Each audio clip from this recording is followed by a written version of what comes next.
लाहौर में शौकत खानम अस्पताल के बाहर से पुलिस ने मशकूक शख्स को गिरफ्तार कर लिया है। गुज़िश्ता रोज़ इमरान खान को शौकत खानम अस्पताल लाया गया था और यहाँ उनका इलाज जारी है। और इस वक्त लाहौर से आपको ये खबर दे रहे हैं, शौकत खानम अस्पताल के बाहर से पुलिस ने मशकूक शख्स को गिरफ्तार कर लिया है। मशकूक शख्स को पुलिस डाले में बिठा कर ले गई है और इससे मजीद तहकीकात भी की जाएंगी। शौकत खानम अस्पताल लाहौर के बाहर से पुलिस की जानिब से इस मशकूक शख्स को हिरासत में लिया गया।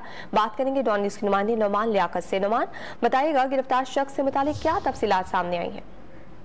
जी बिल्कुल, जो चेयरमैन तहरीक-ए-इंसाफ इमरान खान है, ये शौकत खानम अस्पताल में इनका जेर इलाज है और अब से कुछ देर कबल यहाँ पर सिक्योरिटी के मजीद सख्त इंतजाम भी किए गए थे। लेकिन शौकत खानम के बाहर से पुलिस ने एक मशकूक शख्स को जो है वो हिरासत में ले लिया है और इसको जो अपनी पुलिस वैन है इसमें बिठाकर मुतलका थाने ले चुके हैं। और ये बताया जा रहा है कि ये जो मशकूक शख्स है इसका ताल्लुक रायवंड से है और पुलिस का कहना है कि मजीद तफ्तीश के बाद इसकी हकीकत है वो अया होगी और ये इसका ताल्लुक कहाँ से है, किस जमात से और ये यहाँ पर क्यों आया है, ये तफ्तीश के बाद ही असल हक़ाइक़ सामने आएंगे। जी बहुत शुक्रिया नुमान।